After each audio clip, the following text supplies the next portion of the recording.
تو اس محنت کے ذریعے سے اپنی ذاتی زندگی میں دین لانا ہے. سمجھ میں آئی نہیں بات کہ میری ذاتی زندگی دینی بنے، کیونکہ یہ سب سے پہلی ذمہ داری ہے کہ ہر آدمی اپنی ذاتی زندگی کو دین والی بناوے. یا ایھا الذین آمنوا قوا انفسکم واہلکم نارا، اس میں سے حکم ہے اپنے آپ کو، اپنے اہل و عیال کو دوزخ سے بچاؤ، یعنی ان کو دین سکھاؤ. تو یہ پہلی ذمہ داری ہے کہ اپنی ذات کو دیندار بناؤ.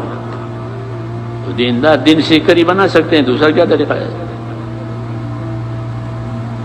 اور کیا طریقہ ہے؟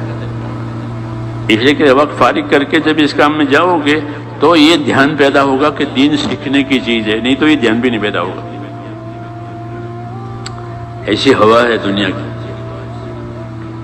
ہاں، شعور بھی نہیں ہوگا، اس کام سے شعور آتا ہے، دھیان آتا ہے. اس لیے فرماتے تھے بار بار نکلو اللہ کے راستے میں. مولانا الیاس صاحب فرماتے بار بار نکلو اور دور دور جاؤ. بار بار نکلو اور دور دور جاؤ، اس لیے کہ تاکہ اندر اترے. پھر جاننے کے بعد نہیں جانتا وہ تو پوچھے گا. جو غلط چیز ہے وہ زندگی میں سے نکل جائے گی، صحیح زندگی آ جائے گی.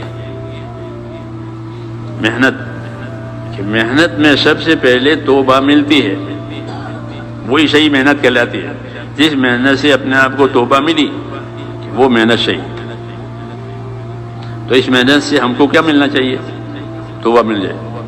کہ اس محنت سے ہر آدمی اللہ کے سامنے توبہ کرے کہ اللہ اب تک زندگی صحیح نہیں گزاری، کچھ کیا کچھ نہیں کیا، کچھ چھوٹا کچھ رہ گیا، اب توبہ کرتے ہیں. اس لیے جان مال لگانے والوں کی پہلی صفت یہی ہے، التائبون العابدون، توبہ کرنے والے، پھر عبادت کرنے والے، پھر توبہ کر کے اب عبادت پر آوے. یہ طریقہ ہے. اس لیے اس کام کی اللہ تعالیٰ سے سمجھ مانگے.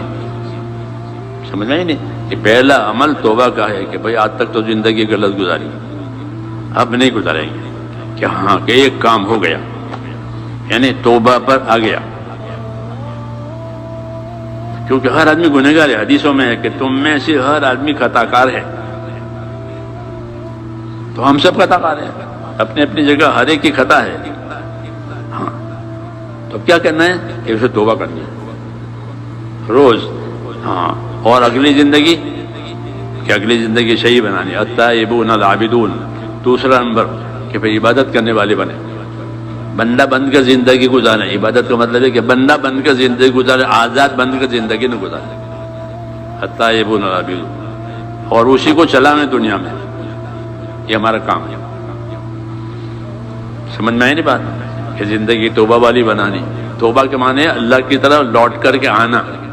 اس کو توبہ کا ہی مطلب ہے کہ تو غلط چلے گئے تھے، اب لوٹ کر کے آ گئے. اس لیے اللہ خوش ہو جاتا ہے بندہ جب لوٹ کر آتا ہے تو کہ وہ میری طرح آ گیا تو خوش، اور معاف کر دیں گے اور خوش ہو جائیں گے. جی ہاں، کہ میرے پاس آ گیا. جی ہاں، آپ کسی کو لاؤ گے تو آپ سے بھی خوش ہو جائیں گے اللہ. کسی کو مسجد میں لے آئے، حدیثوں میں نہیں کہ کسی کو لے آئے مسجد میں، چل بھائی آج ہمارے ساتھ نماز پڑھ لے، دین کی بات سن لے. وہ پہلے آتا نہیں تھا، اب آج لے آئے تو اللہ تعالیٰ آپ سے ایسے خوش ہو جائیں گے جیسے کسی کا رشتہ دار کھو گیا تھا اور کوئی اس کو لے آیا. بیٹا کھو گیا تھا، کوئی اس بیٹے کو لے آیا کہ آپ کا بیٹا جہاں ہے، تو اس کو انعام دیں گے وہ. ہاں کہ میرے بیٹے کو لے آئے. ہاں، ایسے اللہ بھی انعام دیں گے جو اللہ کے بندوں کو اللہ کے طرف لے آئے. ہاں، اور خود اللہ کی طرف آئیں توبہ کر کے ان کو بھی انعام دیں گے. تو یہ راستہ ہی انعامات لینے کا راستہ ہے. ہاں، اس لیے اس کام کو کریں اور خوب سمجھ کر کریں. یہ میں اس لیے کہتا ہوں کہ جو بے سمجھے کریں گے نا وہ بے سمجھے چھوڑ بھی دیں گے. ہاں، چھوٹے بچے کی طرح سے، چھوٹا بچہ کوئی چیز لے کر چابیاں لے کر گیا، پھر کہیں چھوڑ کے آ گیا. چابیاں ہوتی ہیں نا گھروں میں، ضروری چابیاں، تو کھیلنے کے لیے لے گیا، پھر کھیلا پھر وہاں چھوڑ کے آ گیا. تو اس کو معلوم نہیں ہے کہ یہ چابی کس کام کے لیے ہے اور کتنی ضروری ہے.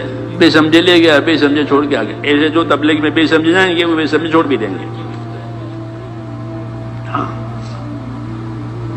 یہ بات پکی ہے. ہاں ورنہ تو ایک آدمی 100 کے نوٹ کو 100 کا نوٹ سمجھے وہ چھوڑے گا؟ بولو یہ 100 ریال ہے، چھوڑے گا؟ نہیں چھوڑ سکتا. بچہ چھوڑ دے گا کہ وہ 100 ریال کی قیمت نہیں جانتا. ہاں اس لیے یہ دعوت ہے کہ اپنے کام کو خوب سمجھو، اپنے کام کو سمجھ کر کرو. کہ یہ کوئی میعادی کام نہیں ہے کہ میرے 3 دن لگ گئے، میرے 3 دن لگ گئے، میرا سال لگ. یہ میعادی کام نہیں ہے. میعادی کام تو جیل میں ہوتے ہیں.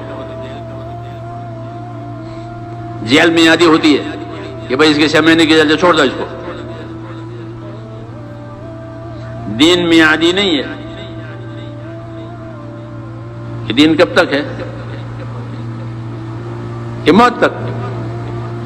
تو دین میعادی نہیں ہے.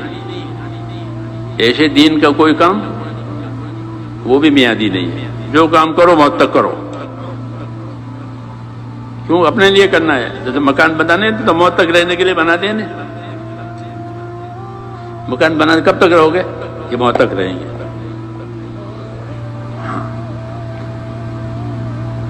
تو مکان بنایا موت تک رہنے کے لیے، کاروبار کیا موت تک کے لیے. تو دین، وہ دین کے کام کہ وہ بھی موت تک کے لیے. اس کو استقامت کہتے ہیں. کیا کہتے ہیں؟ استقامت کے ساتھ رہو کہ موت تک.